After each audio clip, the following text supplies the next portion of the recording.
like my job is not, I don't want to change anybody's music. I don't want to change their intent. There's a reason they get motivated by their stuff. And if they talk to me, there's also a chance that they've played enough shows or something where people like what they do. So it's not I don't want to kind of like undermine what makes them special. The idea though is that there's craftsmanship aspects that you cannot know. That's one thing. So my job is to make you sound more like you, because I can provide certain technical craftsmanship structure things that you may not be aware of. This is the Self-Recording Band Podcast, the show where we help you make exciting records on your own, wherever you are, DIY style. Let's go. Hello and welcome to the Self-Recording Band Podcast. I am your host, Benedikt Hein. If you are new to the show, welcome. So glad to have you. If you are already a listener, welcome back. Always glad to have you back. And today, this is a really special episode that we bring to you because we have the opportunity to pick the brain of a really successful songwriter and also a sync licensing expert. And his name is Lars Deutsch. He currently lives in LA. I had the chance to briefly meet him and chat with him for like 10 minutes, which was already amazing when I was in LA earlier this year. He has written music for brands and artists like Adidas, Amazon, Budweiser, Fox, Ghostface Killer, Katie Melua. The list goes on and on. If you go to his website, there is a whole bunch of brands and artists you are probably familiar with. And I can't wait to talk about songwriting and licensing and all those things. We got a lot of questions from our coaching students that I'm excited to ask. We even got some people backstage here asking questions live, which is a first for us, I think. So let's see how that goes. Welcome, Lars, to the podcast. So glad to have you, and thank you so much for taking the time to do this. Thank you for having me. I appreciate it. I always very mindful when people kind of present the credits they don't have. So I did not write for Katie Melua. That was a sync thing here in the US, and Ghostface Killer was a mix. I did a couple of times for broadcast. All right. Oh, good to know. Thank you for clarifying that. But the brands is true. I wrote music for commercials for those brands. And in the last 2-3 weeks, there was also SoFi, which is a bank in the US, I guess, and Samsung. Awesome. Really cool. Yeah, sorry for getting that wrong. I just saw the list of credits and it didn't, specify what exactly you did, but great to know. Yeah, but you've worked with those people, which is great. Awesome. And as always, I'm not doing this by myself, of course. I'm here with my friend and co-host, Malcolm Owen Flood. How are you, buddy? I'm great. Yeah, and thank you, Lars. Thanks for coming on. I'm excited to chat with you. Happy to be here. And yeah, as mentioned before, we started recording this. I'm sad I missed out on tacos with you guys down in LA. Yeah. But really excited to learn from you. And you've got a very impressive resume. So this will be really great to learn about how you do what you do. Yeah, this is going to be great for many reasons. First of all, I'm personally interested in many things here. And the other thing is that I know that our audience is really, really interested in that whole topic. First of all, most people that listen to our show or that we work with are songwriters. They write their own music. So that's always relevant. And then most of them get the idea that a good song is the most important thing, right? And so even before like all the recording and mixing and all of that. And then also I know that a lot of people, especially the ones in our coaching program, are interested in the licensing thing. So that's something that comes up all the time. And I'm not the best expert at this. So I rarely give advice, and like not at all actually in this area, other than a few things that I know or heard of from other people. So it's really good to bring in an expert on that topic and finally be able to hopefully answer some of these questions. And so this is going to be really, really exciting. And I'm glad we get to do this. Now, for those of you listening for the first time, just know that this is both an audio podcast on Spotify, Apple Podcasts, wherever you consume podcasts, but it's also going to be a video format on YouTube, as always. So wherever you prefer to consume this, just know there's two options to do that. So I don't know, maybe there's something you might want to see, like the mug that Lars showed us before. The mug. So I didn't know it was a video, otherwise I would have switched on the fancy lights, but okay. All good. You look great. Great, Lars. Yeah. So just really quickly, we talked about that briefly before. We won't do like the full life story, basically, because we have a lot of things to go through, but still a quick intro or like addition to the intro that I did for people who don't know you yet. Maybe there's some info that you've not been asked 1,000 times already, or that you've not answered 1,000 times already, but that might be interesting for our audience.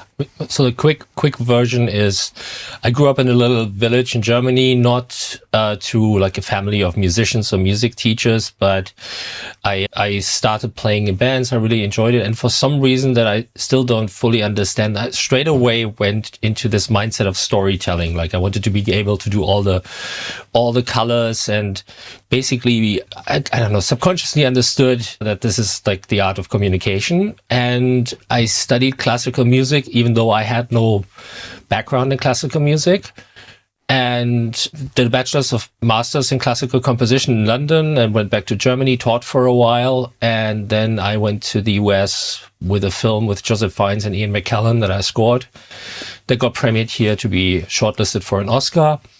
And I've been in LA for 14 years, and I work a lot with artists. So I write, co-write with artists, produce artists, develop artists, but then also write a lot for TV, documentary. I just finished a documentary, a couple of commercials, and a number of the artists that I work with, their material goes into my sync library. And so I'm involved in this world as well. And yeah, that's it. Great. Thank you. That's very interesting, and also already brings up a couple of questions. So before we get into our audience's questions, which will be the majority, I think, of this episode because they're really great, but do you do, when you say you write with these artists or for these artists, and then those things end up in your library sometimes, or I'm sure there's different things there that you do. Do you produce, not just write, but also produce, record, mix, and all of that yourself? Or are you collaborating with others? How does that work? Because I know you got a good home studio set up and all of that. But is this the place where you work with those people? Or do you go to studios? Yeah. Is there any collaboration? How does that work? Yeah, so most of the time it depends a little bit. Yesterday I had a meeting with somebody where we are doing something very live, and then I'm going to go to a nice live room, but I usually record vocals here. Over the years, I've worked on my mixing so much the last 20 years where I'm not standing in the way of success anymore when I'm mixing and mastering the material. And I'm getting hired now by people who basically had the same problem before I was able to mix on this level, which is that sometimes mixing engineers don't get the story. Mm-hmm. And that seems to be like musicians want to make things sound nice. Mixing engineers want to make things sound big. And as I said, I'm more of a story guy. So I started to mix a lot of the material myself, because even working with the best engineers, you would send 10 songs and 3 would be really difficult to do, mm-hmm. because of you had an interesting idea, different story. But over the years, I kind of I'm able to do the entire workflow beginning to end. Having said that, I'm more than happy to just take part of a workflow. So I actually have a number of mixing engineers who I work with, who basically throw, they have a mix. The artist may not be 100% happy, and maybe there's a good communication going, and somebody says, maybe the problem is that the chorus doesn't kick for different reasons than just the mix. And one of the things that I can do then with my classical background is go in and make strategic changes to kind of elevate that. But yeah, technically I can do the entire workflow, and it really depends on what the artist wants. There's people who are very sensitive to getting their music, like to work on songwriting with anybody. And last year I mixed an album that charted in Germany and in the US, where the band wouldn't give me dry vocals. And so it's different every time. I mean, but it worked, right? They were probably precious about what they recorded, and you made it work. So sometimes that's what it takes. Yeah, we get along very well now. It wasn't that easy the first 2 months, because there was all these delays baked into the lead vocal. Mm-hmm. So the T from like a bar ago would step on another G or something. Yeah. So that was an interesting experience. There was a lot of forensic stuff going on. Yeah, I can imagine. That's sometimes that's what it takes, right? It's good to hear those things as well. Now, you said a couple of times something that I think is really interesting, and you mentioned that already when we talked in LA, the whole story aspect of it. Can you talk about that a little more, what that actually means for somebody listening now? Like, what do you mean? Why is the story part in songwriting so important to you? And what is it that you're looking for or that you do to make that the best it can be? So I think that this a song is like a Polaroid, and you want to have the kind of the perfect expression of this moment. And if every element aligns to tell one story, it becomes successful. It just is something that you relate to. And so it even extends outside of the music to the look, to the video and the pictures. And so there is stuff where, like an example that I like using is I once worked with a singer who was very, very good, very professional, doing lots of jazz shows, and I needed to record a song for a film that played in a jazz club at like 3 a.m. at night. And we know that the love affair of the two main characters that meet there is doomed. So I need to give the audience some hope, but I need to plant the seed of doubt. So I asked the singer what her comfortable vocal range is, and I wrote the song below that. And so she sounds a little less comfortable, but she also sounds darker and lower, and it's a little sexier, and it sounds like 3 a.m. So I made a judgment call for not utilizing kind of the brightest and most polished part of her voice. I used the one below. And you can do stuff like this where you have that ballad and that intimate moment where you make sure that you record the loudest screaming thing before, and maybe make the artist do a couple too many takes, and then change the session to a different one, and then have them whisper in the microphone, and you can still hear the strain on the voice. And this kind of like this thinking extends into what chord changes, what melodies, and I think it helps to have a guiding principle outside of, oh, is this pretty or not? And it's not all about it just being a perfect polished mix or catchy song. Okay, this is fascinating. And so I worked with a really cool rapper, and we did this high energy hip hop stuff. And I had a lot of like there was brass, big drums, and him, and I did all of these things where we would trip up the beat, where you would have 2/4 bars or things, weird accents, and it makes a big difference to. And then I asked him to record like this is a punk song, so we kind of split the song in like 3 bits, and it's like high speed rapping. And we said, okay, we'll do 3 takes, and whatever it is with 3 takes, and I don't want to cut into it. And then he's hyped up, he's going, and it's a completely different thing as if I would have said, yeah, we just do as many takes as it needs. And so now you can listen to that song, and he's doing a fantastic job, but you can hear how he's struggling for the end of the phrase. And so it's kind of you're there with him. And so I like this idea of like touching every possible aspect to it to make a compelling, unique story. And when we talk, one of those things was when we talked about the name of your podcast.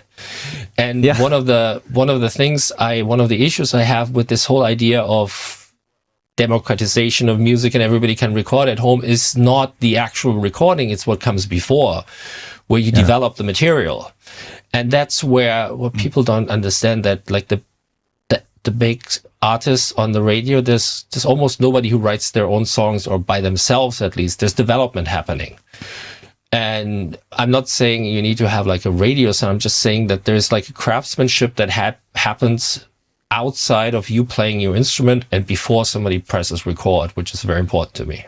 Yeah, and you're totally right. And I love that, and that stuck with me also from our conversation. And this is why also in our program, for example, people are sometimes a little surprised when they come in and figure out that the first module, for example, which we call the foundation, is not about recording at all. It's about the arrangement, the song, all those things you just talked about before we even get ready to record it, because they assume they come in and we're talking straight, EQ, compression, and all those things. But it starts way before that.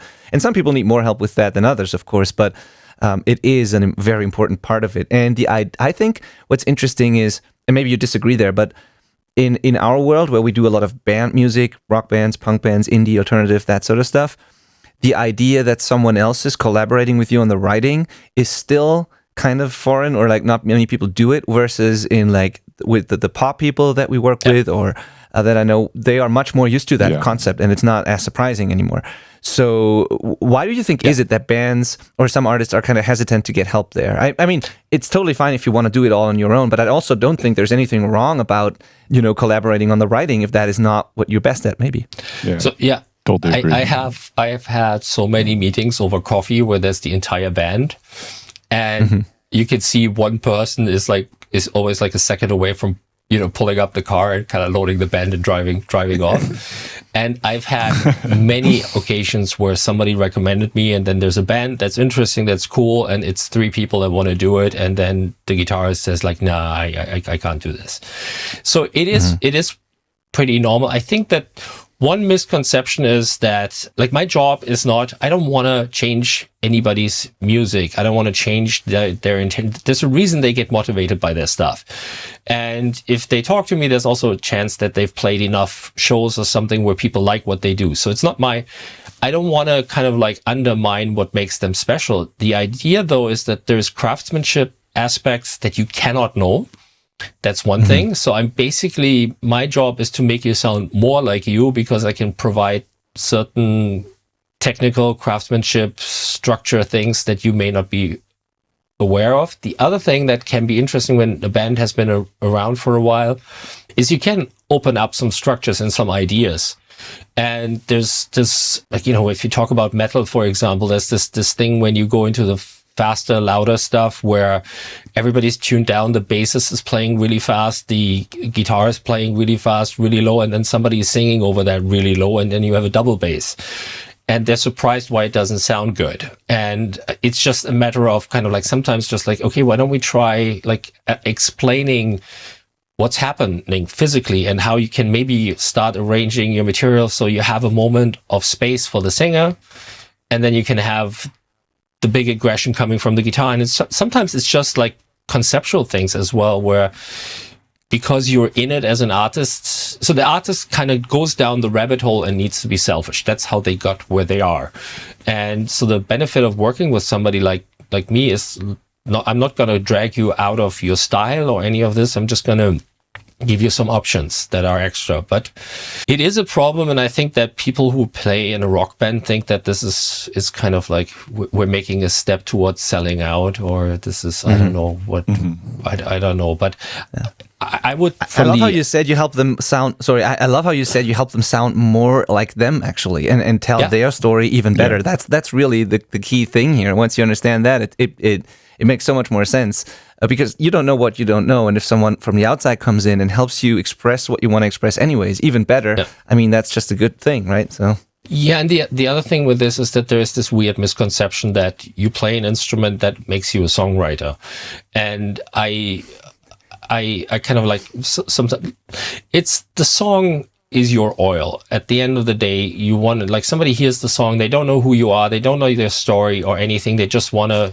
They want to be convinced by the song. They want to get the energy of the song. And if you have not paid rent once in your life with songwriting, you're effectively making an amateur be like and there's an amateur in charge of your oil, of what will drive your business. And so it's not always the wisest choice. I would like to say, though, that I think it's important to keep authenticity and fight for who you are. And there's the stuff that makes you you. And I'm not a fan of homogenizing things. And when I don't need to use a tuning software, I won't, so to keep your voice more the way it was. So there's usually just a matter of finding an agreement on, okay, these are things we will touch. These are things we won't touch. These are things we will try. These are things we will not try. And yeah, I mean, a lot of the bands you like also have co-writers. I mean, it's why not? It's true. Yeah, I love all of that. That's great. And I love also how you put it in perspective, that it's not about, making them sound different or making the record sound like you would want it to sound like. It's still them as artists. That's important, of course. So it's also, I love that. This is so simple. I don't know why it took me so long to figure this out. I also tell people, that I'm 100% inconsequential if you want me to be inconsequential, I'm like the consult. You listen to it and you're like, no, this is stupid. We're not going to do this. The end. Like it's not. I have no power in that. Like sometimes I get hired by the management or the label, where they ask me to kind of work on certain things, but then I make sure that the band knows that. And I had a case where everybody agreed on how a song should be mixed, but the singer. And she kept calling me, and I said, look, I'm at the end of the day, I'm your servant, but do me a favor. You convince your A&R, your label, they call me, give me the exact same note, I will do it. And Yeah, it's in these cases, it's a matter of like who is the actual producer of the record, right? If you are hired to mix and allowed to make suggestions or whatever, then it's fine. They can say no. So like you said, the end. But if you're hired to produce, it's a different thing, because then your responsibility is to make the best record possible. And sometimes you have to fight for your ideas then. And it's like whoever is in charge of the production. If it's the band themselves, well, that's one thing. But if it's you or if you're co-producing, maybe you need to find a solution that works. And that's all about communication as well. Yeah, very interesting. Yeah. I do like Lars's point, though, especially when it pertains to songwriting and bands maybe being hesitant to work with a songwriter.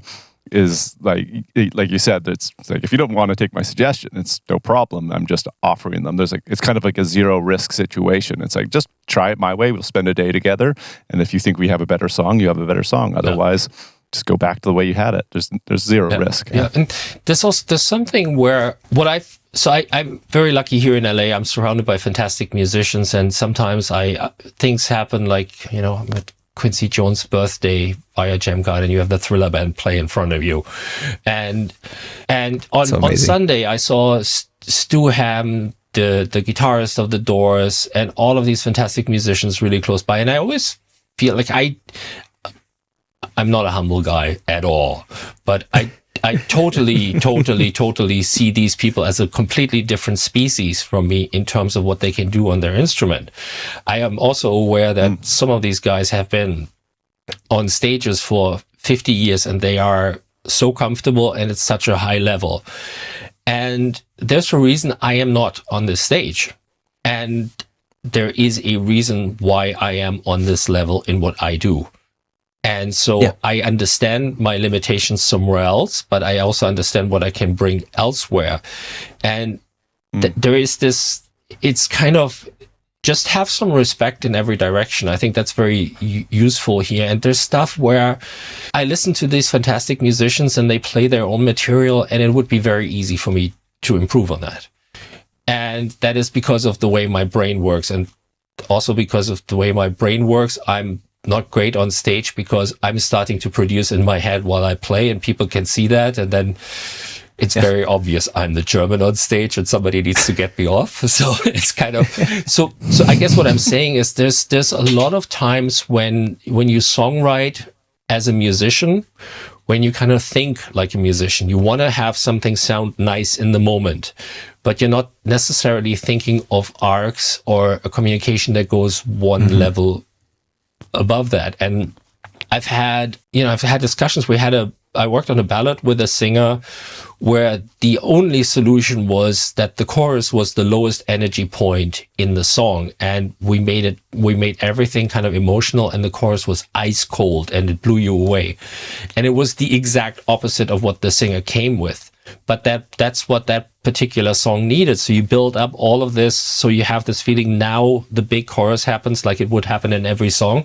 But this particular song, even though it was a dark ballad, it was weirdly in major most of the time. And we went to minor in the chorus. We bled out all high frequency, and now it's heartbreaking. And it's these decisions that are important and that are often hard to see if it's your baby or if you think like a musician.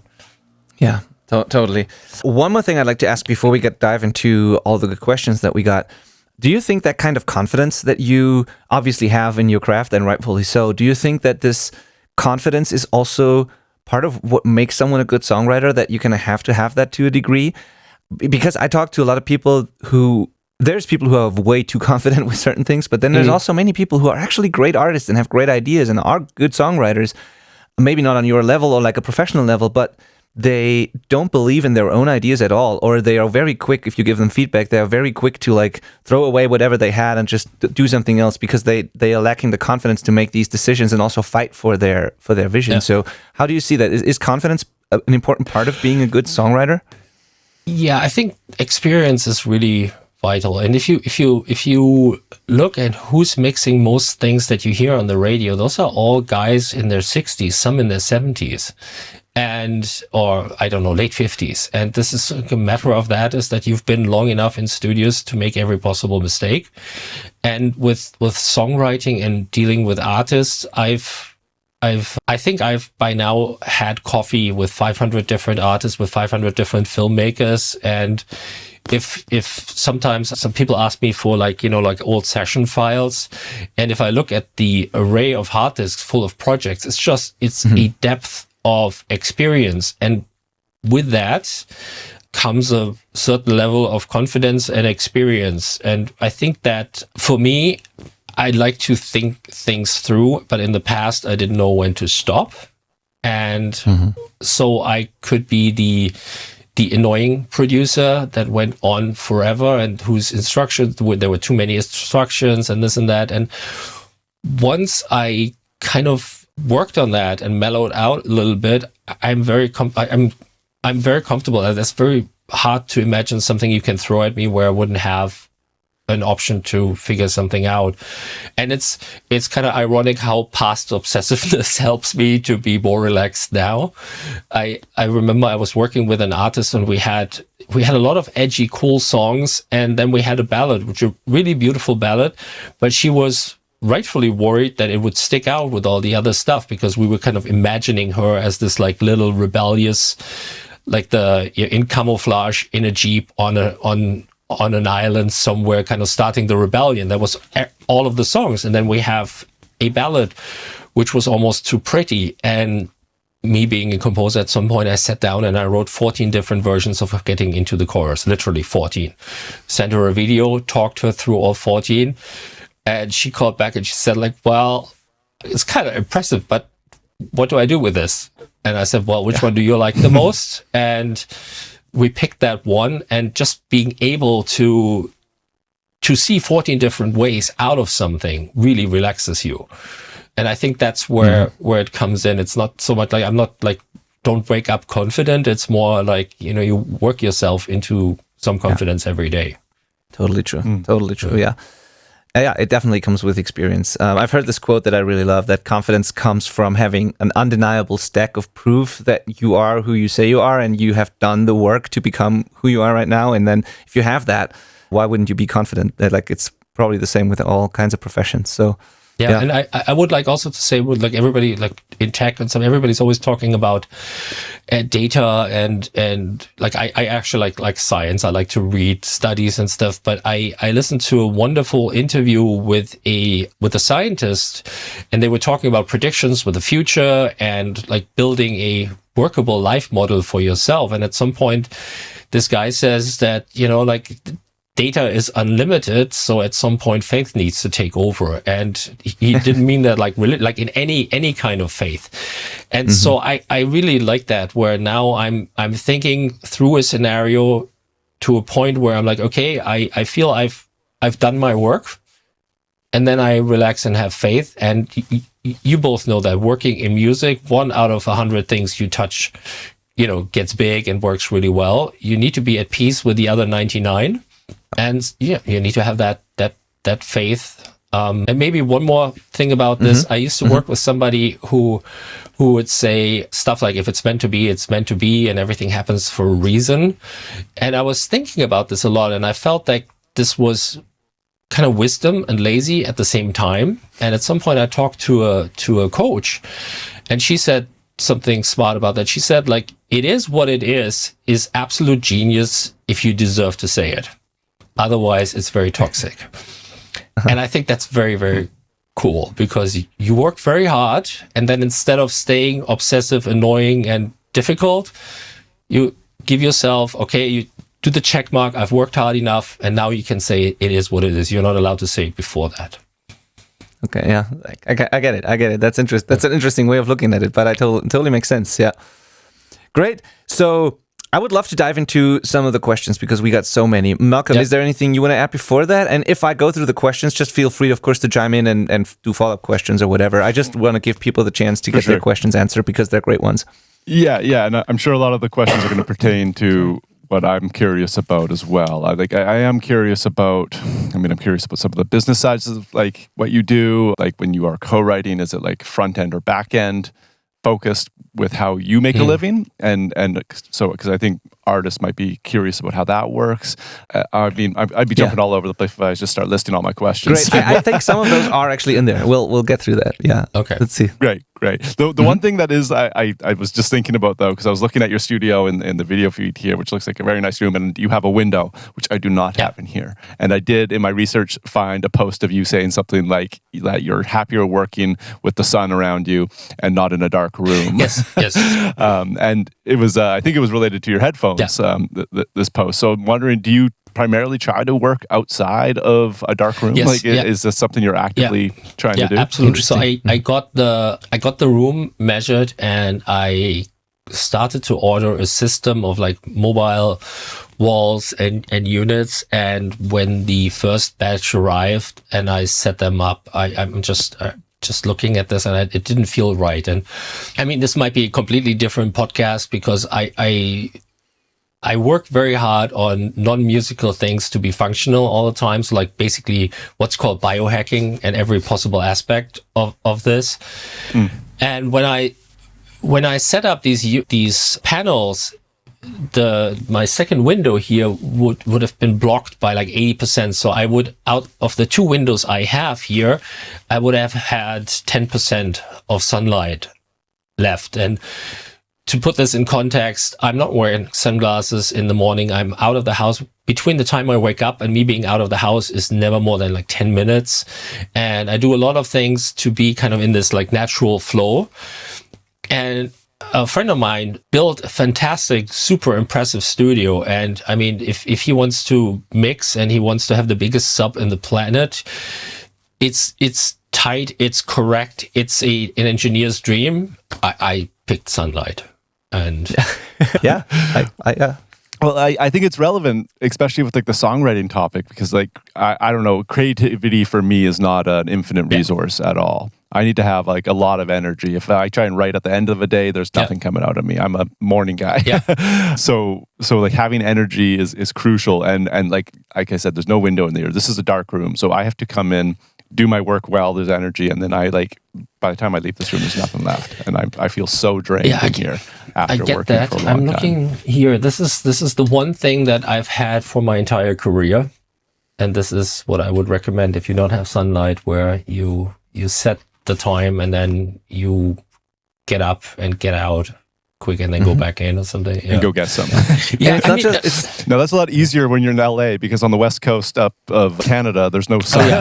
Well, I mean, that's not true. When I was there was only sun. Like that was. I know. I'm being dramatic. We got good weather. No, I think that, I mean, you make different choices. Like I had an interview here with Warren Huart, and when we were done, we were talking, and it was really nice. And he said, you can't bring if you bring a rapper here who pulls up with the loaner car that, is supposed to show his status, he comes with the extra big car, and then somebody comes into essentially a second bedroom, you're done. And I had that with a band where they loved what I did. Then they came here, and it took them a week to get over the fact that, because the last time they were in a studio of this size. And so there's limitations with this, but I do like this very flexible, fluid thing. And I mean, I also, if you want a nicer studio, we go to a nicer studio. Yeah, exactly. Like that's always an option. Yeah. And I also think, in addition to the sunlight, if you're a creative, I think you have to expose yourself to all kinds of different, sensations and like things you see and all these experiences, and like even just being outside, and even if you don't do anything really exciting, just walking around and the environment changes slightly, that is, I think, important versus just staring at the same wall all day. Like I really think you need these experiences, and you never know, you might come across something inspiring, and then I really believe that. I feel like my creativity really hits a low point when I spend a lot of time in the same room. After a while, I just need to Yeah. to see something else. I got 2 simultaneous texts the other day from friends who work in a rehearsal studio here where there's a coffee shop.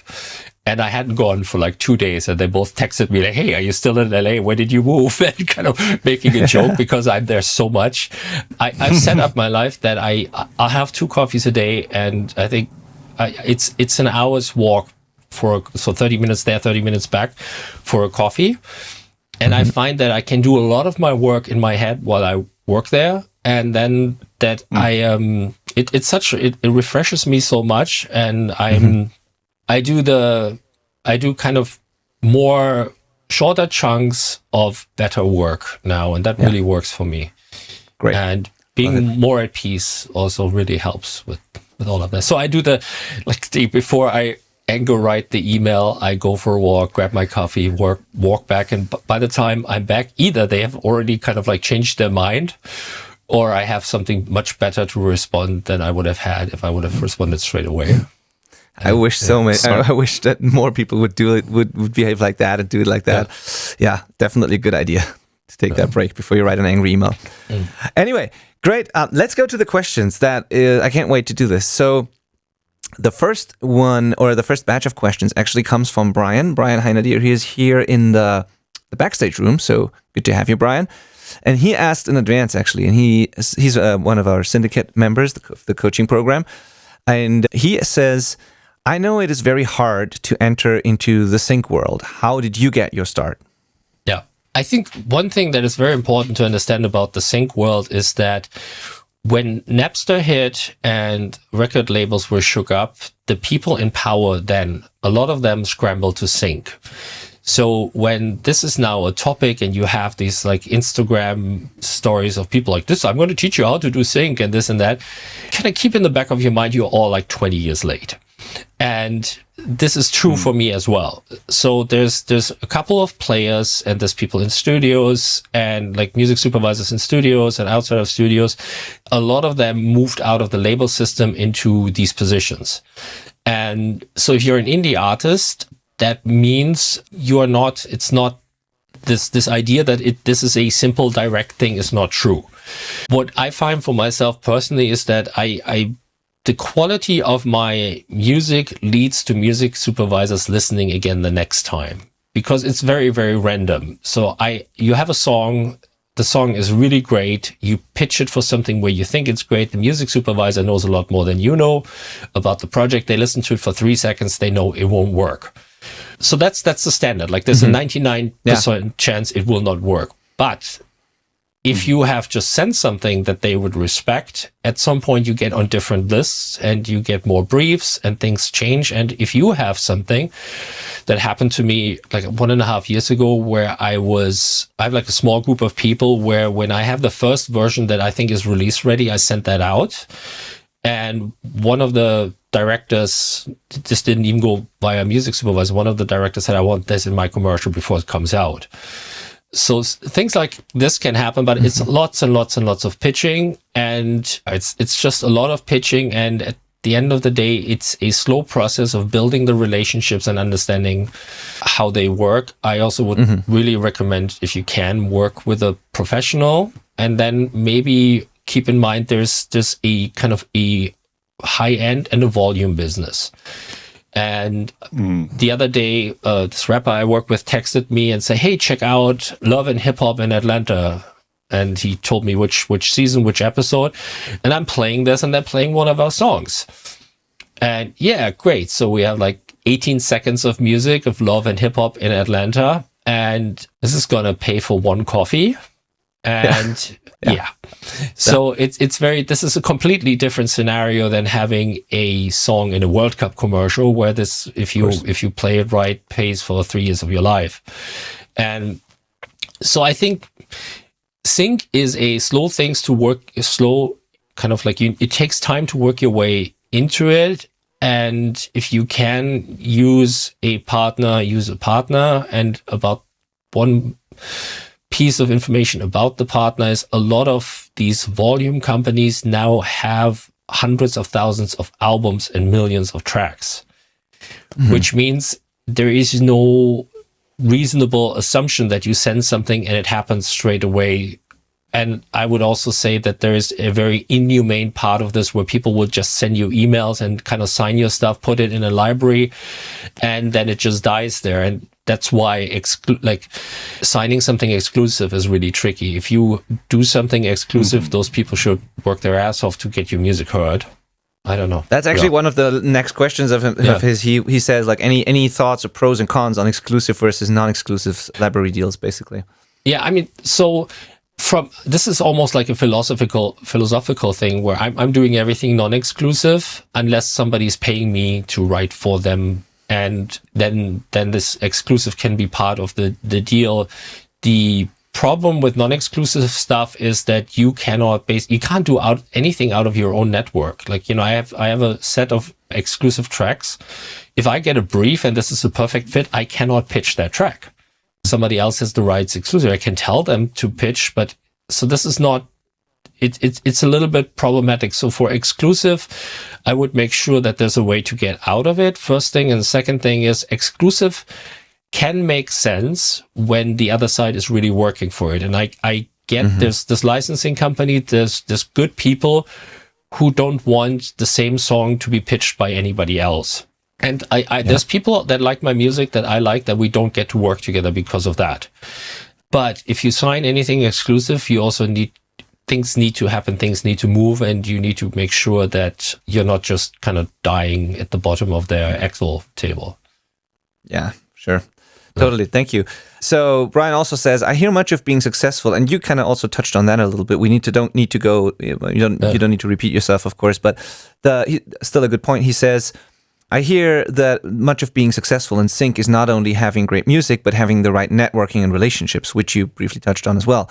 Any tips or ways to build those relationships for those of us who don't live in LA or Nashville, etc., where much of this stuff is happening? Yeah, I would say two things to this. The first thing is that I spend a lot of time. So when this call is over, I have a brief that's waiting. When this call is over, I'm going to service that brief. And I will put together a playlist. I can see if I rearrange something I have, and then I send it out. And this is a pretty non-creative endeavor. And for 100 pitches, you get close once. So if you want to be an artist, it's a good idea to have an eye on sync.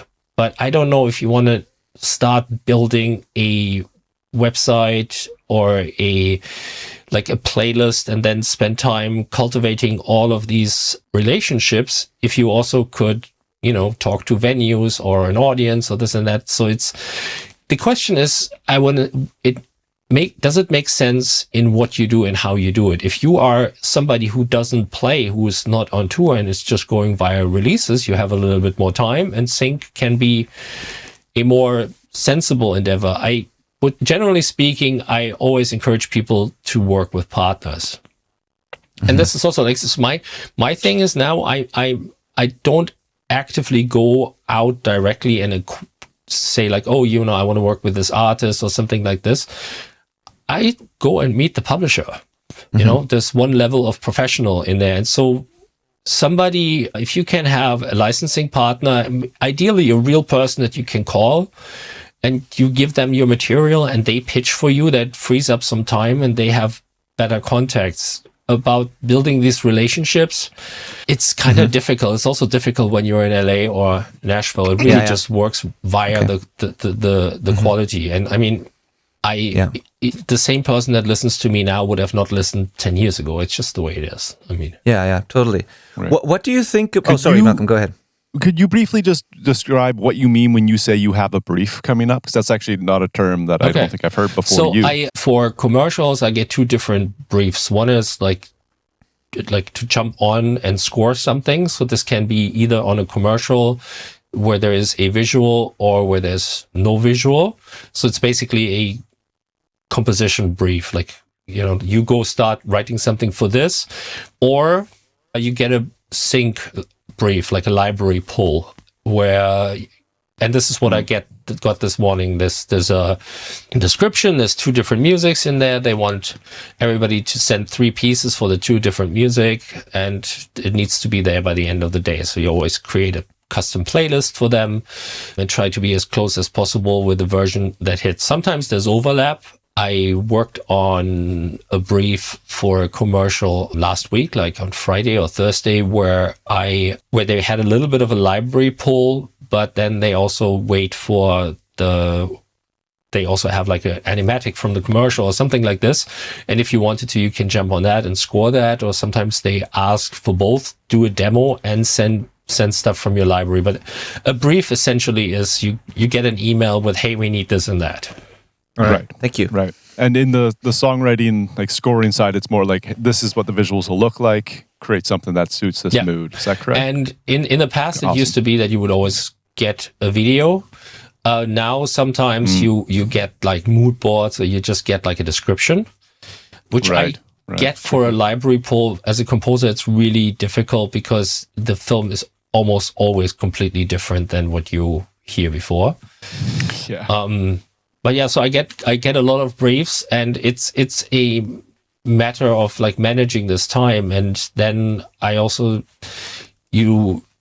have partners. I have people that are more successful than me in this world and that know my music and that pass on my music. And all right, great, thank you. Great, thank you. What do you think about the completely like indie side of things, where instead of looking at commercials, TV shows, brands, or like big corporations and stuff like that, what about the tons of creators these days, YouTube channels, podcasters, all these people that need music all the time? Is that something that is maybe a little easier to get into, or maybe it's even harder? Or what are your thoughts on this? Because I hear this recommendation a lot, where people are like, well, it's micro syncs. Sorry? Micro syncs. Yeah, right? exactly. Where people say like it's almost impossible to get the big gigs, so to speak, or like you to get into this world, and takes forever, but it's totally doable to monetize your music or make your music heard or get your music played on like YouTube channels, podcasts, and all these lots of creators now out there. Is that what are your thoughts on this in general? So I think generally when you hear information that has to do with Facebook, YouTube, and stuff like this, there is a very strong self-interest of these platforms to tell you things that make you go and use those platforms.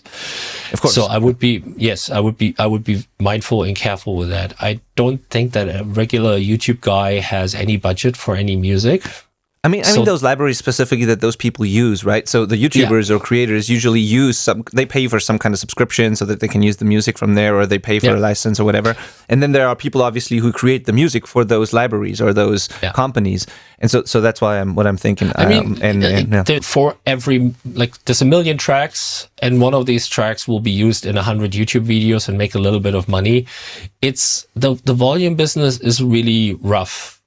And I don't know. I think that, so my personal thing, and it's different for everybody, but my personal thing is I like the concept, like I make music and do what I do because I like it.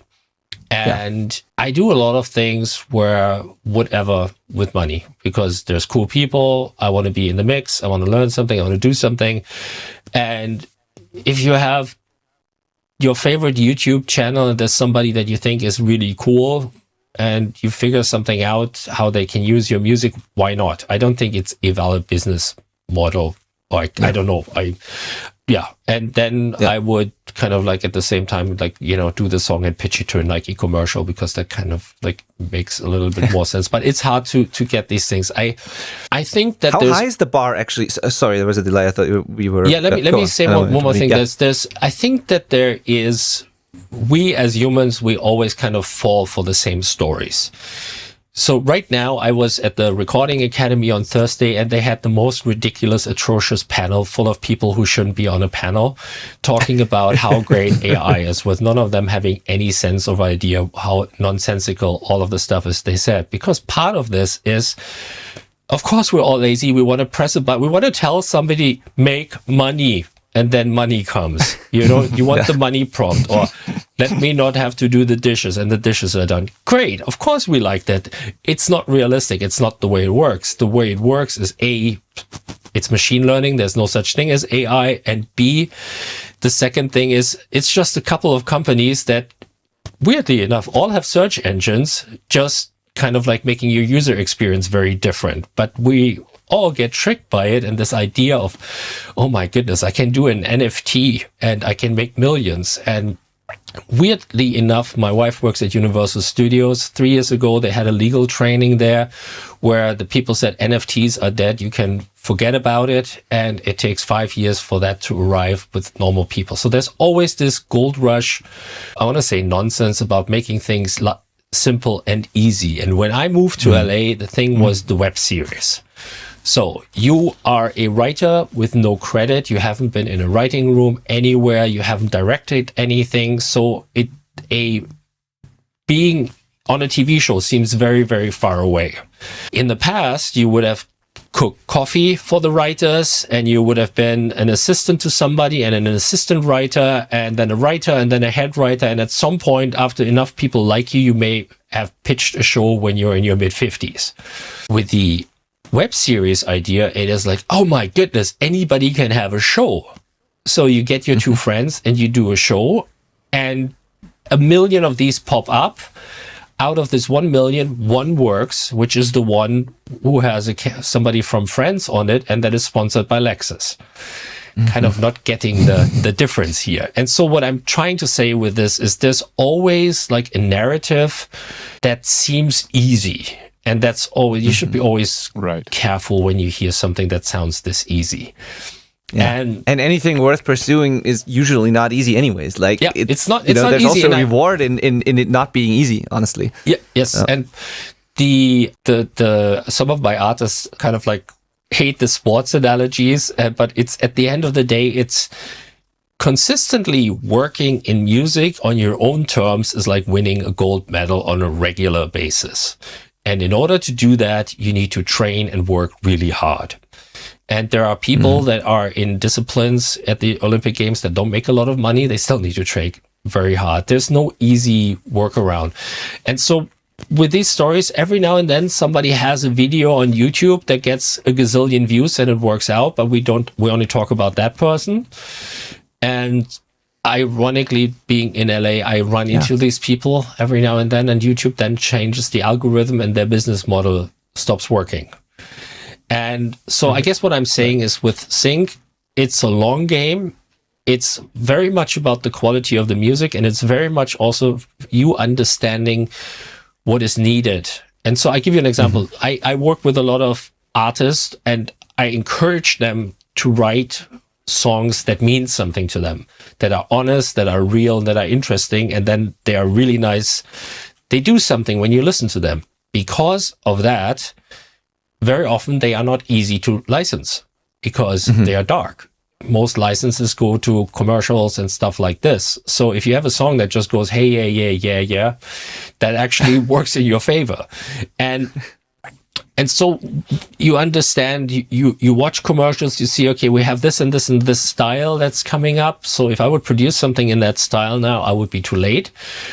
But what could be cool? What gives me energy? What haven't I heard or something? And then you kind of get a sense of what can work for other people.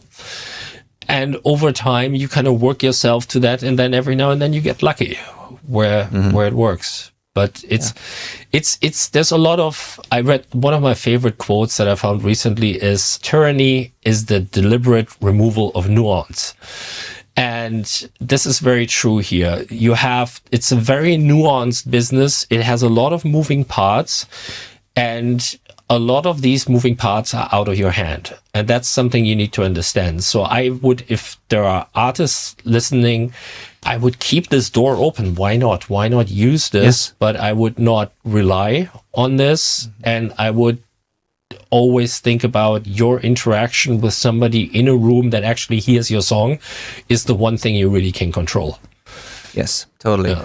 And also realizing how high the bar actually is important. You mentioned a couple of times now the quality of the music, the quality of the music. Yeah. And I really think that is important too, because part of that whole, it's easy kind of narrative is also that your chances are way better, of course, if what you do is actually great. And if it means you need to take more time to get good at this and practice and put in the hours, then of course that's what's needed. And the worst combination, I think, is when people use an easy way to get into a library or whatever, plus not putting in the time to actually make great stuff. And then, that was just, if you like it and it's a hobby, great, but then it's a hobby. But if you like it and if you want to do it because you actually would love to be successful, it might also be a waste of time.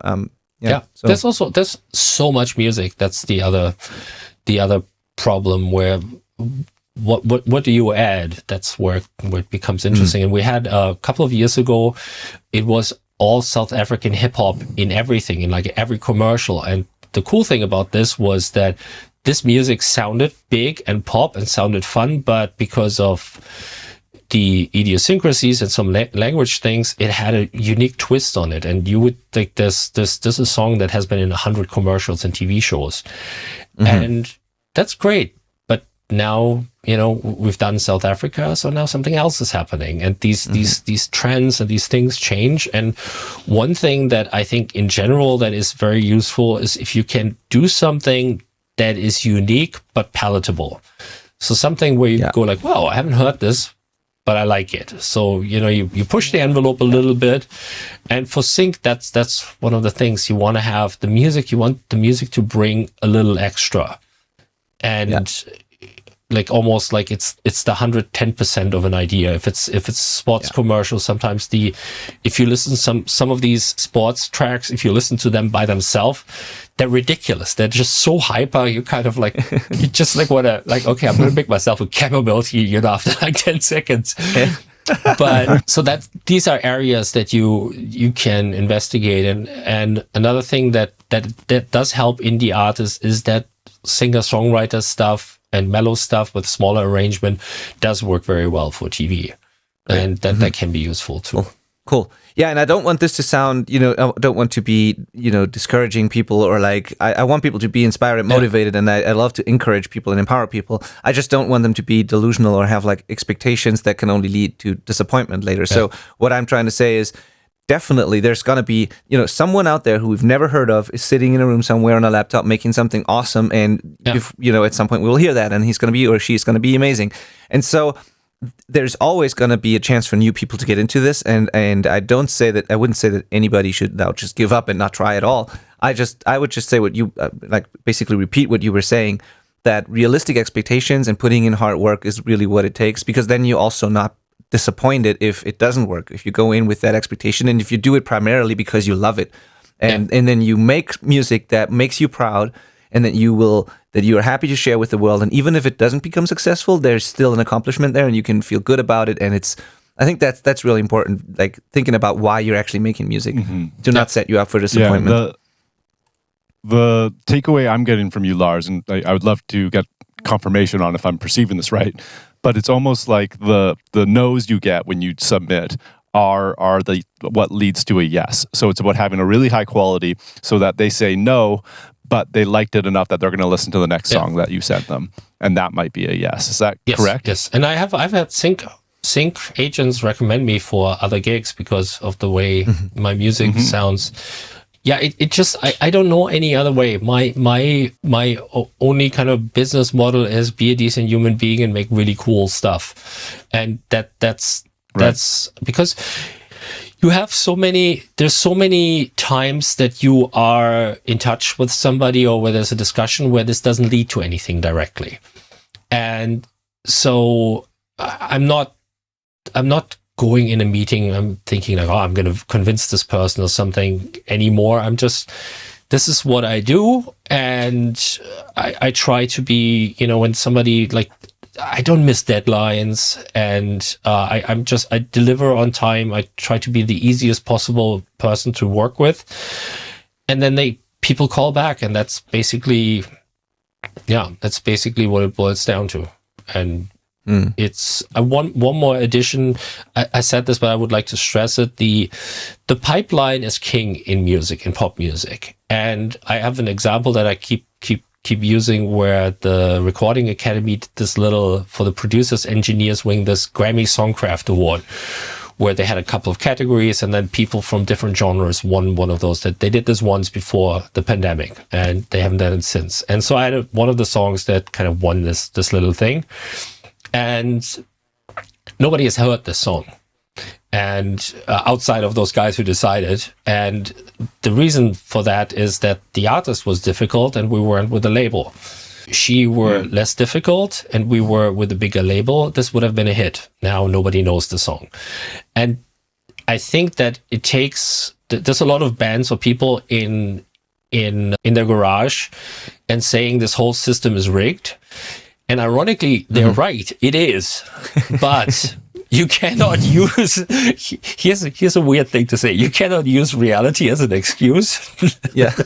It's so true. That's so true. But at the end of the day, the only way around this system is that you just deliver something that is as good as any major label, and you work your way there, and one is the pipeline of professionals around you to help you to make this, and the other one is the pipeline of professionals when it's done. And I have a number of friends who had a couple of years, really, really good years, and then things died down, and they changed publishers. And it's a lot of times it's these, so like the sharing and having a good partner can be really really important for this. Thank you. Let's get to a couple more questions, and you just tell me if we're running out of time. I just try to get other people's questions in as well. I know Brian, you had some more, but I'm gonna skip between different people now, just so the others get a chance as well. So we go from Brian to Ryan now. Ryan's also a student of ours in the syndicate, and he says, and actually this is Ryan and Manel. They have almost asked the same questions. I'm going to put those two together. They are saying, Ryan says, what tools, systems, or techniques do you use to build structure in your day and allow yourself the time to write music? And Manel says, how does a day of work look like for you? And do you organize your tasks very well, or is it more an improvised workflow? So the two go together kind of. How do you structure your day? Any tools, systems, techniques you use to actually make sure you have time to write music and are productive? Yeah. So first thing is I get up early. I quickly check if there's anything on fire. And I have a lot of European clients, so there's a chance even though waking up early in LA, something's on fire. Yeah, there's a chance that something is on fire or somebody needs something very quickly. If that's the case, I jump on it. If not, I walk half an hour, grab a coffee, walk half an hour back. And while I am at the coffee, I answer emails and kind of structure and see what needs to be done. Then I walk back, and then I usually start working on the sessions and the things that I have to do, and work for a while. And then usually I get the first, unless it's a bigger project, I get basically stuff under control in 2-3 hours, send everything out, switch off the computer, do the other coffee, and which is another hour's work. Sorry, just so people understand, did you say 2 to 3 hours for the first kind of draft? No, it's just the first batch, the first session. So like sometimes it can be, so for example, today I wrapped the mix and something that I produced and arranged yesterday, and there is in the vocal, there is a ST at the end of the word trust list. Is not as powerful as it needed to be. So I got the notes back, mix is approved, everything is done, but I need the ST from somewhere. So I put this on the list, and somewhere in a demo somewhere, she sang a very powerful, nice ST, splice it in, render again. Now this is wrapped. So, this is like, this takes some time. And then I answer the brief. This takes some time. So this is and sometimes it's just like I'm working on a commercial and it's 3 hours of the same, but it's one chunk, like session 1 of the day. And when I'm done with this, I second longer walk, coffee, basically then add coffee. What am I doing with the second session? Walking back, and then I work a little more. This is all very flexible, but the things that really play into this is sunlight, movement, the resting my eyes from like being outside and not having the close focus. And there's all kinds of stuff I do, from like bone broth, MCT-C8 oil, like medicinal mushrooms, I tried every possible thing, and I found a couple of things that work for me. But I think what is important is that I ramp up the energy all the way to about like 4 p.m. or something, and then things change at 4 p.m. and I structure my if there's a unpleasant conversation I need to have, which has become very rare, but it's not going to happen after 4 p.m.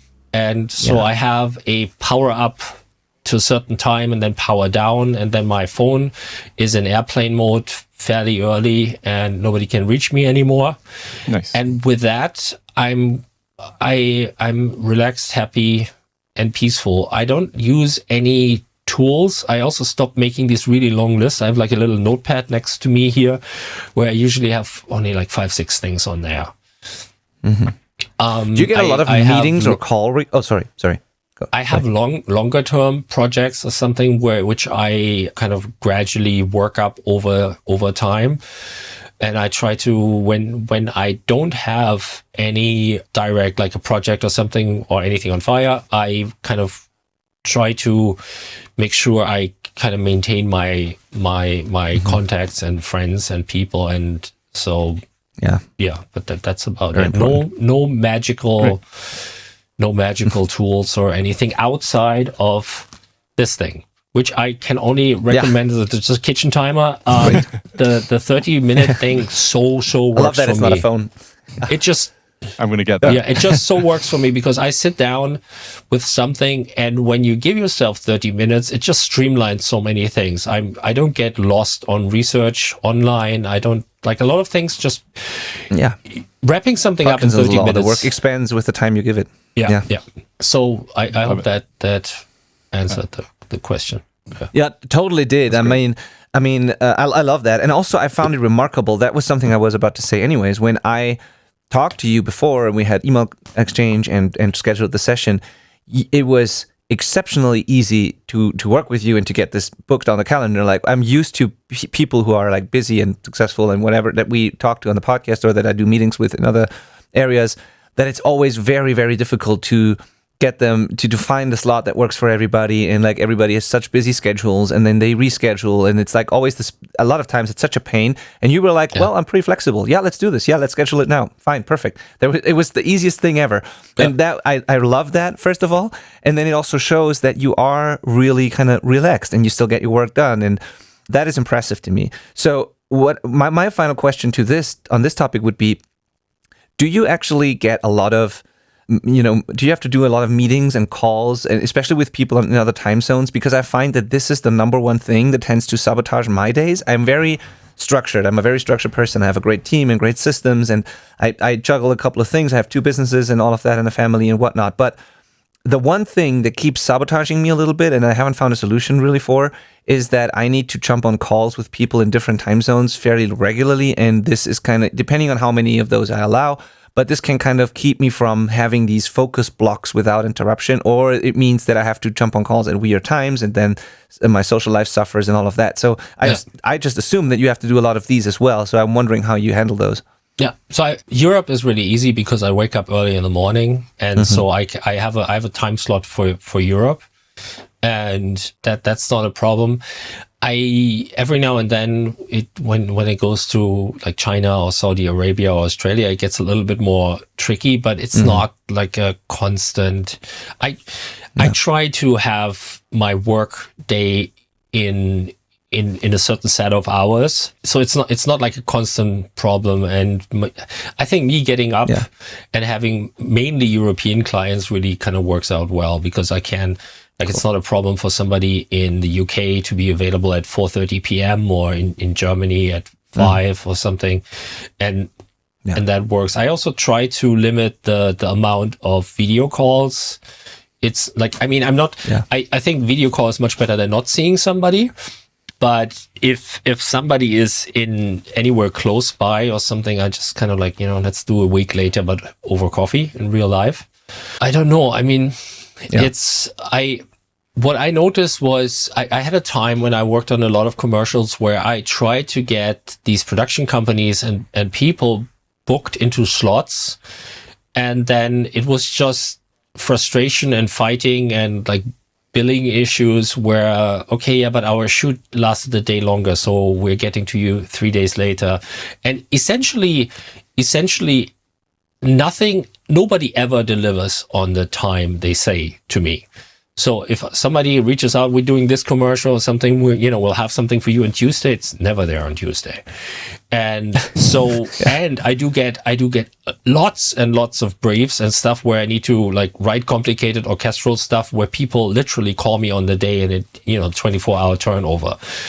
So my entire, what I did in the past is I would pack my calendar, and then these calls would come in and it would get problematic. And so now I don't really pack my calendar that much anymore. And I arrange the things, like, so if let's say I work with an artist and we make a deal that they get a favorable rate. And very early in the conversation, I'm telling them, okay, if this and this comes in, we'll push the session by a day. And, you figure out something like this. And I like to be, like, I notice that there's just like, multitasking makes you stupid but there's just so many, there's a workflow. If you are in a, I don't know, you have a farm or something, you need to do a million things in a farm. But if you've been a farmer long enough, you do that without it burning you out. It's just like, you understand this animal needs this. I need to do this here and there. And I figured out a way where I can glide through the day and get everything done. And where I still have enough flexibility for these briefs and these commercials. And most importantly, of course, as this is maybe more for the German listeners, but most importantly, all the Champions League games are blocked in my calendar. So this is kind of vital stuff. Yeah, totally is. Awesome. Thank you so much for this. Now, another great question from Mike here, Mike Sysum. He says, and that's interesting, actually. Do songs have to be at the release level, like completely done and ready to be considered for sync?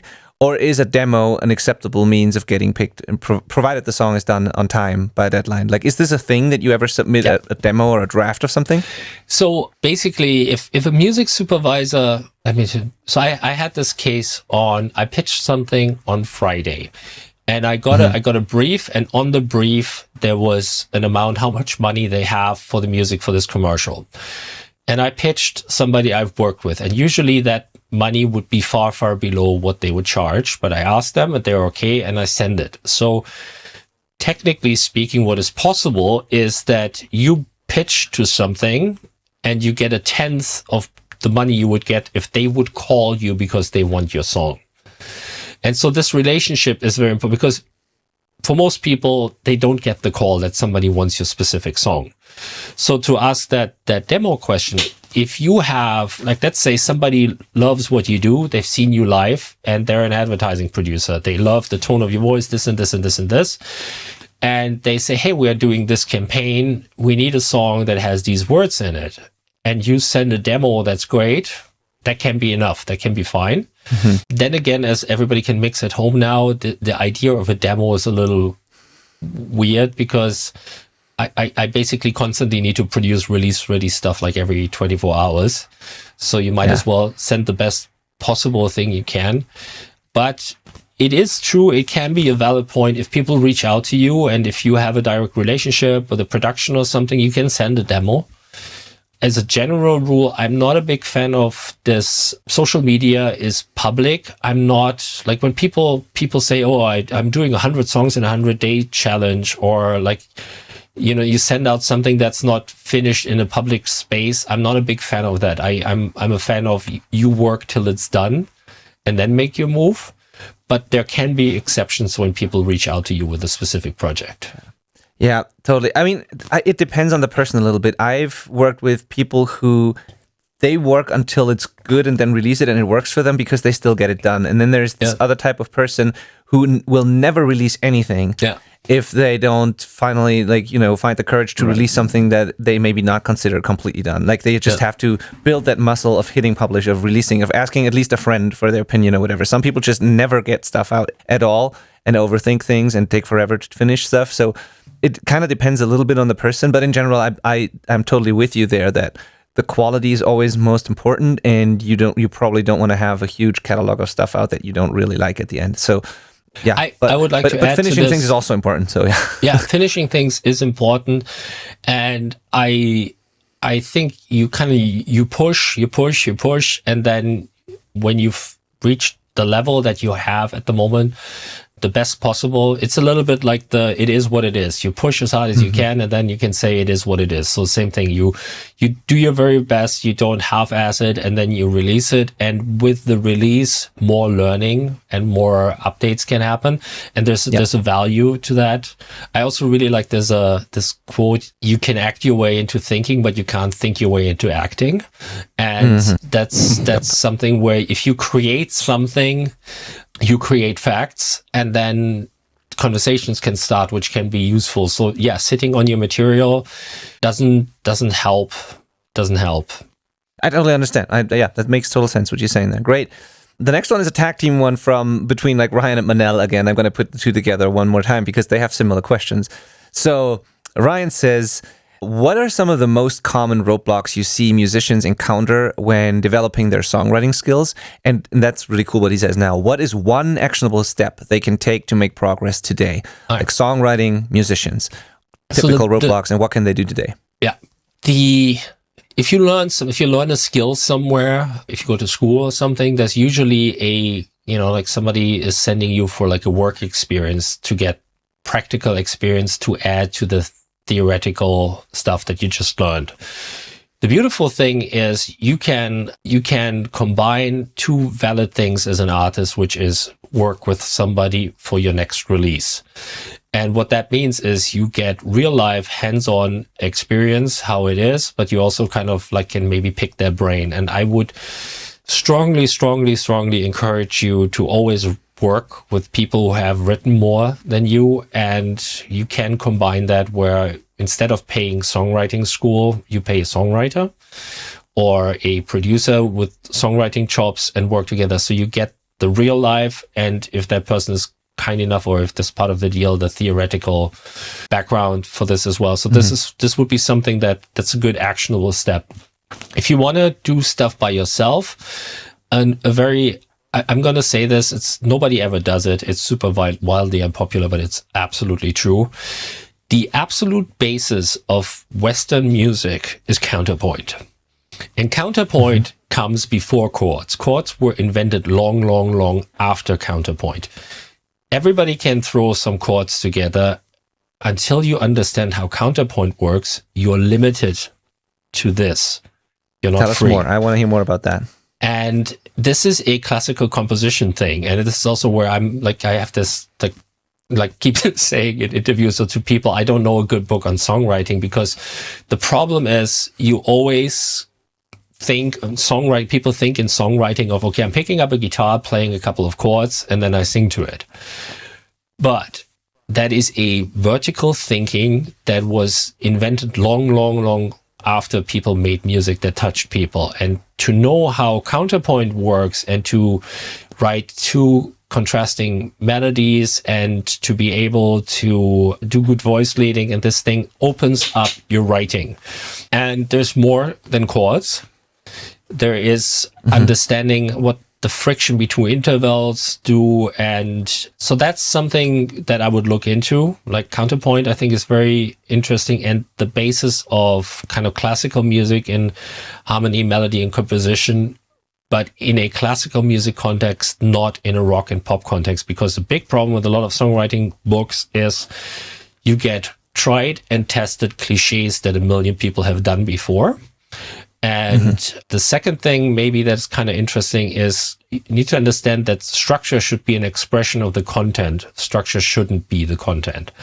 So meaning, everybody's talking about verse, chorus, bridge, chorus is because, yes, you hear that a lot on the radio, but that's not for every song. And structure is a very important creative expression, and you need to make sure that you are available to understand structure well enough and adjust structure so you're not trying to force every single melody into this, every single thing. So that would be two. Sorry, Brian just asked about the counter thing. Like, do you mean like writing a counter melody, or is there a specific? No, actually, the actual like we're talking like how an athlete would now like kind of like stop doing the game for a while and work on a specific side skill that they would then bring back to their game. Counterpoint is like, I would learn counterpoint actually like in classical music, where you learn how to write a second melody over a first melody and a third melody. And if you listen to like lots of metal bands have pseudo classical intros for their songs. Yeah. It takes any trained composer 3 seconds to know if anybody there knows counterpoint or not. It's very, very obvious, and that's a skill that will help you to arrange strings later for your songs. And it's not easy, it's not fun, but it's incredibly useful. Great. And just, Brian, so you know, I just looked up the definition here real quick, and I hope you agree with that, or that's what you're talking about. Is the first sentence here says, in music, counterpoint is the relationship between two or more musical lines or voices which are harmonically interdependent, yet independent in rhythm and melodic contour. Yeah. Awesome. Yeah, you can look it up and then dive more into this. This is very interesting for me as well. Like, I've never thought about it. Like, I know what that is because I'm a classical piano. Like, I've had classical piano training for like 15 years or so when I was a kid. So I'm familiar with these theoretical things, but I don't know why, I kind of stopped looking at it like this since I've been working in rock and pop and that sort of stuff. So very interesting. Cool. Great. Thank you. And so you wanted to add a third one, I guess, right? I interrupted you with the counter thing. Yeah, I think one thing that is important is in when you have phrases in song melodies, and they want to be as long as they want to be. And I find myself having a lot of 2/4 bars. So I have like the verse that is 7.5 bars or 8.5 bars because of the phrase, what the phrase wants, what the melody wants. And I think that especially if you use a DAW when you songwrite, we kind of all get trapped in these cubes and 4s and 8s and stuff, and very often when nobody likes a monotonous speaker that keeps on the same level without a break or anything. So you want to have sharp edges, juxtaposition, uneven lengths, and all of these things, and you want to give every melody some life to it, so it is not too predictable and it is custom every time. And that would be number 3. So like, you know, you're writing a melody and see if the melody through the verse. Where do I have this thing? I have one of my artists. I drew these things to explain like how we need to get to the end of the phrase in a section, and you want to be able to create units, and like you want to have a verse that really leads you into the chorus, and sometimes that is 8 bars, sometimes 7.5 bars. Sometimes the initial melody you have, if you really look at it, runs out of steam at 6 bars, so you kind of need to tackle the end. So what I'm saying is an extension of the thing with the content should, like the melody and the music should drive the structure, not the other way around, is make sure that everything lives, breathes, goes up, is interesting, and that you're not relying on the 4s and 8s too much. You know, if the melody wants to be 7.5 bars, let it be 7.5 bars. Awesome. Cool. I know Ryan is going to appreciate that. So Ryan is the one who kind of refuses to use anything with a 4 and 8 in it. Nice. Yeah. I know for a fact. Yeah. That's great. I wrote a little show, just a little stinger for a show theme, and it's really interesting how much time you can spend on these 12 seconds. And I had a 2/4, 4/4, 3/8, 4/4 bar, and played around with it. And I realized at some point that this little 2/4 bar in the beginning, when I took this out, it so changed the perception of the entire thing, because now, before it was 1, 2, we gradually start, and then this happens. When I take out the 2/4, we're straight in it, and we have 2 aggregates of 4/4, but the 3/8 in the middle makes you jump up for when the second 4/4 hits, and that's kind of like that's the essence, the real life to it. And I have a 4th one. Dissonance is your friend. The tension and release kind of thing, the dissonance, and then also when it's over again, that kind of relief you get. Great, love it. Thank you so much. And then another one that kind of everybody asked: is there any specific, libraries that are maybe not? I mean, it's back to the whole it not being easy thing. But are there any kind of libraries that are maybe not so super hard to get into, or do you know of any like niche sort of opportunities or libraries for people who are in, I don't know, maybe the heavy music world, where it's not the typical thing you would use on a TV commercial, or other genres or hip hop or whatever? Do you know any of these, like any pointers, anything we can tell people about? Say is that when I don't know what to do with people, what I tell them is there's a library called So Stereo, where the owner is a nice guy. And that was the one time I saw a contract where I thought, oh, this is somebody who's fair and nice and understands, Awesome. what you should and should not ask for. So those are nice guys. Of course, like any other library, they are growing, they get bigger and bigger, and it gets harder and harder to, be pitched or get something. But I like those guys. I don't know. I don't know any specific other I would look out for, you can see fairly easily now with social media who does what, and then you can see if there's somebody who's in your world who's doing very well. But I don't know. Yeah. Okay, yeah, fair enough. That's great. Just be careful is the basic thing you're saying. You just don't want people to get into something that they regret later, so that's totally fair. Great. The final thing, we're coming up to the end of this slot that we have, and I want to be respectful of your time, but maybe one thing that I'm personally interested as well, and I also got a question from Danish about this. It's not really a specific question. He just says, I want to hear about the rap stuff, like about Ghostface Killer and any other rappers you've worked with. And I noticed that on your portfolio as well, that you have some of these projects, and I don't know what exactly you've done to those, but how did you get into that world from your classical background and from the score and movie and branding thing, but then also working with these rappers? So if you go back to how rap started, where you're pissed with life, what's going on in your street, in your city, and somebody lays down a beat and you just basically tell them about your day, and it's very direct, it's honest, it's real, and it's not super polished, but it just I like the directness. And if you go into older hip hop, there's like great lyricists and great storytelling, and then I also just like the flow, I like the swing of it, and I like stuff that makes you nod. And so I don't know, like I always had it, I kind of was always interested, and I worked with a couple of artists, and then one thing that happened, the Ghostface Killer and a couple of other acts came through 88 Rising, where there's like Joji, Nikki, Rich Brian, and these, where there's somebody at 88 Rising that keeps booking me and likes what I do. And so I mixed commercials with them, documentaries with them, live shows for broadcast in the US and China. And so I worked on that side, but I've also basically wrote songs. And if you go on my Instagram, there's a Toyota commercial with a rap track, which I did with a rapper called True Death. It's fun. I like the world. I like the work. And it's a little bit, I'm kind of excluding myself a little bit from some of this world, because there's people that will only do one session, and you send them a beat, they rap over it, and it's very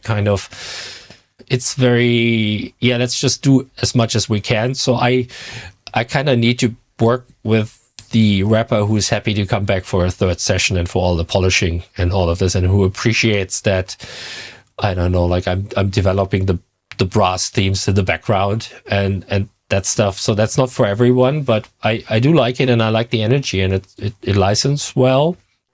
And cool. Yeah. Interesting. Thank you. Awesome. Malcolm, do you have any? I see you writing all the time, and you probably have a ton of questions as well. So I'm sorry I kind of let the audience take over today because I got all these questions. But please feel free to add. They covered a lot of my stuff for me for sure. The audience questions were great. But I think I would like to hear, and I alluded to it earlier, like how the business side of you partnering with a group, like a band, for example, as our audience is, how that works. So just so our audience can kind of get an idea of what that might look like. Is it like, are they paying you a fee? Is it a back-end ownership kind of situation? Is it a combination? So how does it generally work if or let's say a rock band approached you and wanted to write a song and produce it with you? So different. The writing comes into ways. One way is somebody else comes with a strong pipeline, strong career, strong whatever, and you just write together. So if somebody calls you and says, "Hey, this artist so-and-so needs a new song," and I'm the writer, you're not asking for, nobody would ask for money, you just go in the session and write.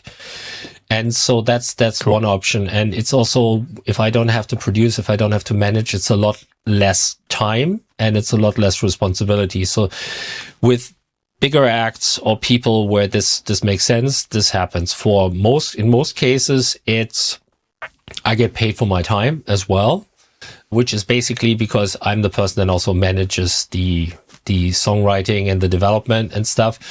And that usually means if you see how much I co-write. Sometimes there's stuff where some people come with like a finished song and I punch it up a little bit, and then you agree on like a smaller percentage, or we write together. And I do like this.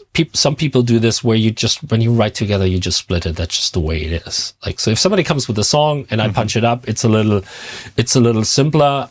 Or if you write like I did write an entire album with an artist, you just split everything 50-50, and the payment is for your time. It's not for the song, it's kind of like, because right. It also in most cases would be, I'm writing for something. So the kind of, it's like, I'm not writing what I want in my style today. I'm writing in your style what you want, so that's, and right. Then it depends on how it rolls out. But this is usually a discussion that takes like 3 minutes, because the writing aspect of it is not the most time consuming and not the most expensive compared, like, especially for a rock band.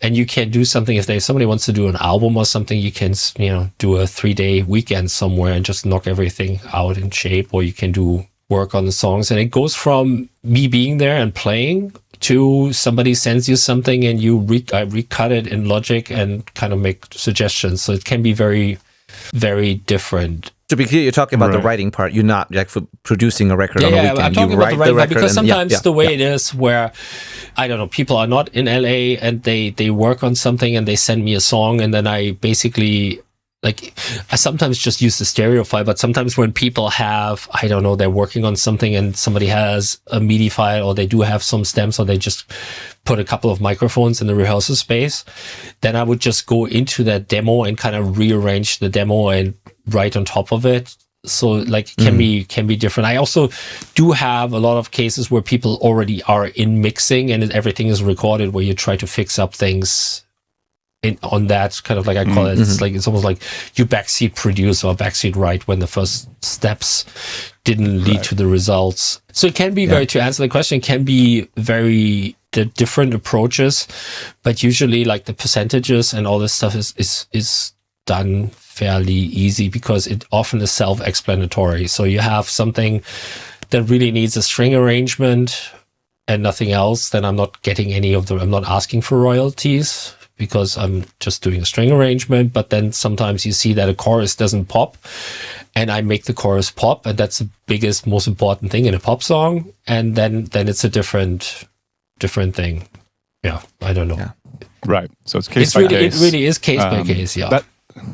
It's also, if I can say something to the people here, is, so I don't know, like I had like a little session with like Katy Perry's team and other people. It's very, they don't talk about this, and where it's a lot of money, it's kind of like, okay, it's these 5 people in the room, it's 25 each, or 20 each, or it's, we're writing for blah, blah, blah. She gets 20%, and then, okay, whoever's in the room, they share the last 40, or usually with good people, it's really quickly. And I had a case where I worked with a very good singer who had not much experience in like being her own artist, and she had a song which I got in shape, and then we were done, and her manager was here and thanked me, and she paid me, and then she puts says so is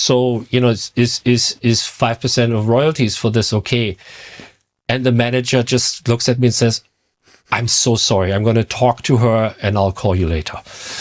And it's just like, if you're reasonable and nice, it works out quick in most of the cases. And what I think is important to know is that you kind of want to cut in people who've done something, because you want them to talk about the song as well.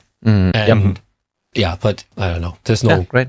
Yeah, no, that's an awesome answer. And there was like a little hidden takeaway in there that I hadn't really ever thought about in your profession of being hired to, like as you said, backseat produce. It's like, okay, we've recorded the song, but it didn't work. It's not what we want. Can we fix it? And finding somebody like yourself to come in and bring fresh ideas to it is like a super cool concept. Yeah, and very often there is something. It's kind of interesting how, if you...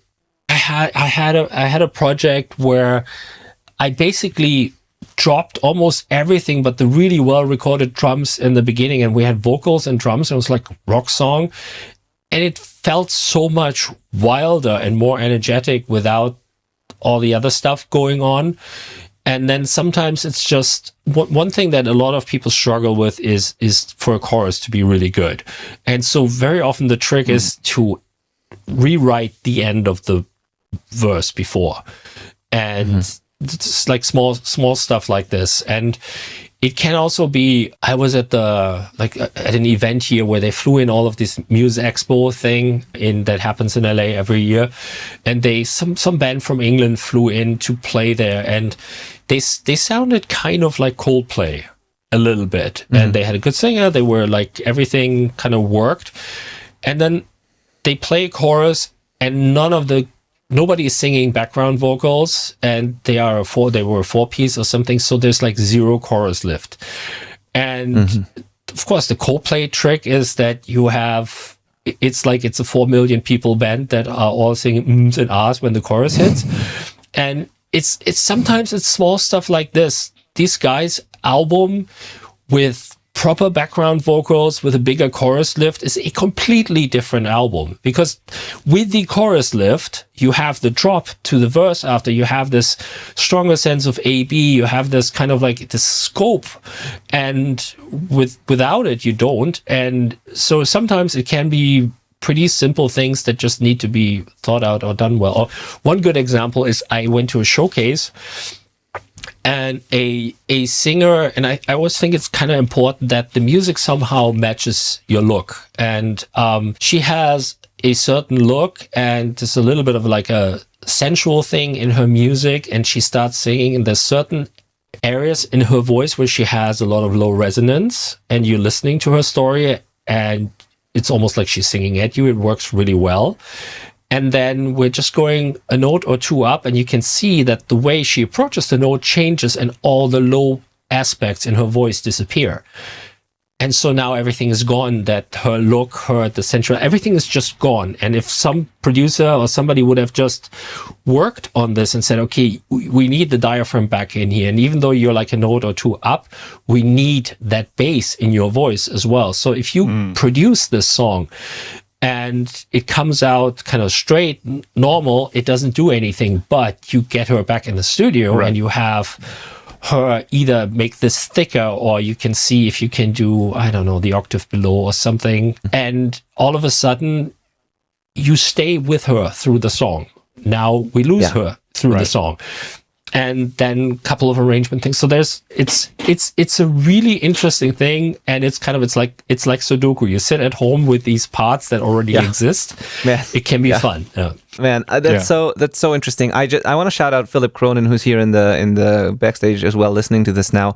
After my time in LA, after we've met, I flew to Arkansas to produce or co-produce a record there with him. He's an amazing artist, and he's written a record, and some of the songs were not fully written yet, or were lacking some ideas, and so he needed kind of writing help sometimes, a little bit of arrangement help. Other songs were almost done, and it was a mix of like making sure we had a week time at his place there, and so it was a mix of like getting the important recordings down that he needed to do, like his vocals and some guitar parts, but then also doing as much of the writing and arrangement together while we're in the room and have that energy. And then I would take those files with me here, and now we're kind of finishing the record. I play some parts, he plays some parts, we get some session players in, and now we're in front of this puzzle that you just described. So we started with scratch tracks and demos. We got to the most important parts quickly so that we could record them at his place. And now we take these skeletons of songs basically, and partially recorded songs, and add whatever is necessary. And I feel it's a very fun process, but the challenge with that also is that you are getting really close to the songs at some point if you spend a lot of time working on that, and if you've listened a lot to the demos. Demoitis is a thing, right? So some of these songs have been on his hard drive for a long, long time, and now approaching them with a fresh perspective, removing things, adding new things. And Philip is very, very open, and it's not a problem at all. But I think even to me, having worked on this just for a little while now, it can be a challenge if you get too close to all the elements of those songs and need to kind of rearrange things and get rid of things that already exist and stuff like that. Yeah. And that's why the second person, that's also where this comes in. The ideal scenario is you find somebody that thinks a little different from you, that you get along with, that you like, but that looks at things differently. And then, and also feedback loop. I have, when I work on something, I always send it out to a couple of people, and it's very, very interesting how different the view on the material is, and not just good and bad. It's just where people listen so differently, and it can be useful for the demoitis and stuff. I mean, it's a little difficult for him because he's had these songs for such a long time. But what I would do is, you work on 2 songs on a Monday and 2 songs on a Tuesday, and it goes on like this. And by the time you get back, like if you have the time to do this, you come back to something after 3, 4, 5 days, your ears are a lot fresher. And that can help a little, but it's an interesting puzzle. And one thing that I read somewhere that like how we enjoy contrast, and as a perception thing in like pop, like quiet and loud and this. And so what I do sometimes when I get material like this is I'm going in there to be difficult and make sharp chops, like machete chops, like wild, loud, soft drop out, or things, and also with dissonance, which can be really interesting, where very often stuff is just too clean, where you go in as like, how can I create trouble here? Like, what can I do here to mess this up? And yeah. Thank you so much for that. Yeah, this is exactly what we're doing now. Is this like after this intense, 8 or 9 days, week that we had together, we took a little break from it, and now I do kind of weekly sessions, and he does sessions on his part, and we kind of update each other weekly and take breaks in between just to stay fresh. Of course, it also needs to be finished at some point, but it's not this full-on 24/7 intense thing all the time, because you just get too close to it. And thank you. That's great. Malcolm, anything else you want to add there? I feel like we could go on forever. It's interesting, but like anything else? Yeah, I do think we could go on forever. This is not really a thing, but when you were talking about that singer's voice not being able to hold that same emotion when they sang higher, I started trying to imagine if Coldplay had not used like a falsetto or mid voice in any of their songs, and he just belted chest voice instead, and how terrible that would have been for him. You're right. It's a lot of emotion change. But I mean, it's just the tone of a voice. It's interesting how to see how like there is a very unique, very appealing voice, but also a limited voice, and playing to the strength of that, and then basically say we live in like this much head voice, and then we do falsetto on top, and there's a range in between that is not getting serviced, probably for good reason.